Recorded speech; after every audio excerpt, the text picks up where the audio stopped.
Partout, partout. Dans la grande région de l'Outaouais. Jusqu'à 14 heures, vous écoutez LP le midi.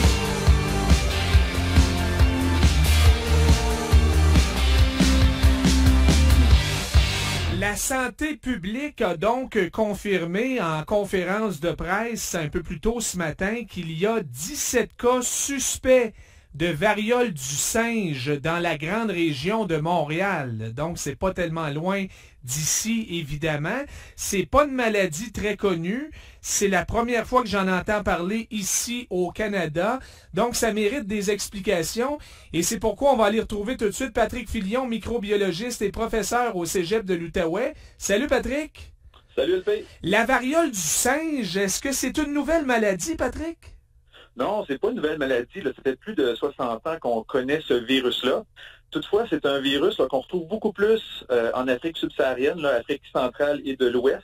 C'était surtout on va dire des petites épidémies isolées.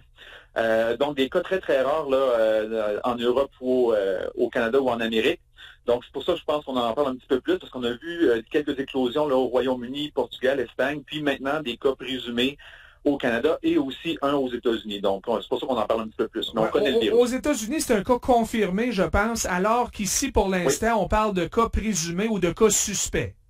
Oui, mais en tout cas, j'imagine là, avec ce qui se passe, c'est pas impossible qu'on confirme la chose là, dans les jours qui vont suivre. Bon, alors parle-moi des symptômes et de la gravité possible de cette maladie-là, Patrick. Oui, peut-être juste rassurer les gens en partant, là, c'est pas la prochaine pandémie, là, je vous le dis tout de suite. C'est un virus qui est plus difficilement transmissible d'une personne à l'autre. Donc, faut pas trop s'inquiéter là au niveau là, pandémique et tout ça. Merci de la précision, on apprécie. On va commencer avec ça. Donc, maintenant, ce virus-là, dans le fond, va se transmettre là, par des contacts assez étroits, puis il faut des contacts avec les liquides biologiques. Donc, c'est pas juste aérosol comme la COVID, d'où la difficulté à se transmettre. Et là, ce que les gens vont avoir, ça va ressembler un petit peu à des symptômes grippaux au début, donc la fièvre, des courbatures, des maux de dos, les ganglions vont être enflés. Et on va dire peut-être 5 à 7 jours par la suite, peut-être même 3 à 5 jours par la suite, des éruptions cutanées là, qui pourraient ressembler un petit peu à la varicelle ou à la variole de l'époque.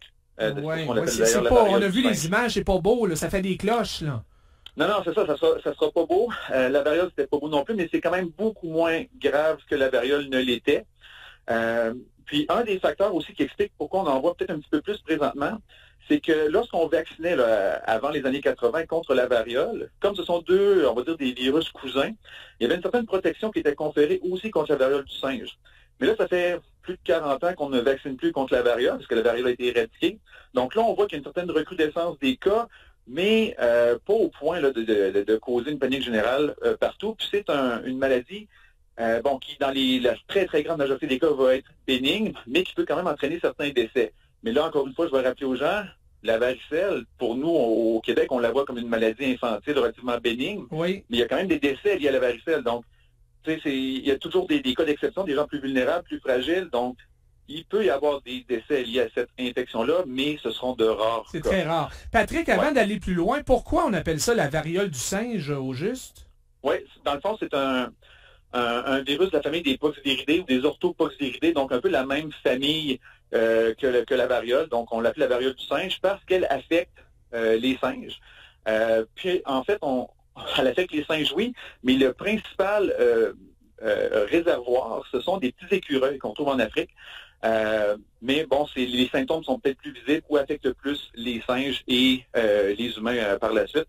Donc, c'est vraiment là, une maladie qu'on a nommée en ce sens-là, parce que les humains qui l'attrapaient souvent suite à des contacts avec soit des animaux, les singes, etc. OK. À Montréal, comme ailleurs, les personnes, là, soit infectées ou possiblement infectées, sont principalement des hommes.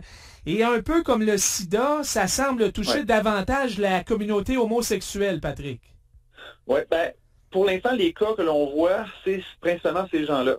Mais il faut comprendre que tout le monde, OK, puis c'était la même chose pour le VIH aussi, OK, le VIH, dans le fond, peut affecter tout le monde, on le sait maintenant. Pourquoi ça se propage plus facilement chez ces groupes-là? C'est peut-être parce que lors de relations sexuelles non protégées, par les liquides biologiques et tout, on peut avoir une transmission accrue. Mais faut pas ostraciser là, ces groupes de personnes-là. Tout le monde peut l'attraper. Peut-être que si c'était une enfant qui était revenue de voyage, puis qu'on avait eu une éclosion dans une garderie, on dirait que c'est plus les enfants. Donc, il faut faire attention un petit peu là, moi, je pourrais dire aux liens qu'on peut faire. Donc, tout le monde peut avoir cette infection-là. Mais oui, présentement, les cas suspects sont principalement retrouvés dans la communauté homosexuelle homme. Mais ça fait pas partie de la famille des ITS, là, les infections transmissibles sexuellement. Bon, elle peut être transmise sexuellement, mais elle peut être transmise aussi par la salive. Donc, comment je pourrais dire, on peut la classer, oui, dans les ITSS, mais encore une fois, si un enfant a ça, on ose espérer que c'est pas par un contact sexuel, donc ça pourrait être simplement de la salive, mais pas simplement des aérosols, vraiment des gouttelettes. Donc, ça prend un postillon ou embrasser quelqu'un. Donc, un contact assez étroit. Mais, encore une fois, c'est pas simplement une ITSS. Penses-tu que c'est juste la pointe de l'iceberg, Patrick, ce qu'on voit présentement à Montréal? Non, écoute, j'ai l'impression que ce genre d'éclosion-là, comme on la voit présentement, puis un petit peu partout dans le monde, là, ce sont des infections un petit peu plus sporadiques. Donc, on va avoir quelques cas, puis ça va. Puis le fameux R0, le taux de transmission du virus, il est très faible. Il est en bas de 2, même parfois on parle de 1. Donc souvent, ce sont des petites épidémies comme celle-là, des petites éclosions qui vont disparaître d'elles-mêmes. Donc je pense pas que ce soit la pointe de l'iceberg. C'est vraiment juste quelques cas. Je crois que ça va disparaître. OK, donc on va pas recommencer à vacciner le monde contre la variole dans les prochaines années, là. Pas à grande échelle, peut-être à ce moment-là, puis on le recommande d'ailleurs déjà pour les soignants, donc les personnes qui vont être en contact avec ces personnes-là. Il y a encore des vaccins de la variole qui existent, donc ces personnes-là pourraient recevoir les doses pour se protéger elles-mêmes, parce qu'elles seront en contact direct avec les patients, mais à grande échelle, là, on n'en est pas là du tout. Là. OK, ça fait pas mal le tour, Patrick? Écoute, oui, puis il faut pas nécessairement s'en faire aussi, là, on parle de variants avec la COVID et tout, le virus, ou ce type de virus-là qui cause la variole du singe, c'est un virus dont le génome est fait d'ADN, donc beaucoup plus stable, donc moins prompt à faire des mutations, des choses comme ça. Donc, ça devrait rester relativement stable comme virus, et je crois bien là, que ça va finir par disparaître de Alors, lui-même. pas de panique, là, même si on avait éventuellement des cas ici, là, c'est pas rien de trop grave, si je comprends bien. Non, c'est ça. Puis c'est des symptômes qui sont faciles un peu plus à identifier. C'est rarement des personnes asymptomatiques, comme on l'a vu avec la COVID. Donc, on peut plus facilement isoler ces personnes-là, les guérir, les traiter, puis éviter justement qu'ils soient en contact avec d'autres personnes. Donc, je pense pas que ça va avoir la même propagation, là, clairement pas. Là. Merci beaucoup, Patrick. Toujours un plaisir. On apprécie tes explications. À la prochaine. Patrick Filion, microbiologiste et professeur au Cégep de l'Outaouais.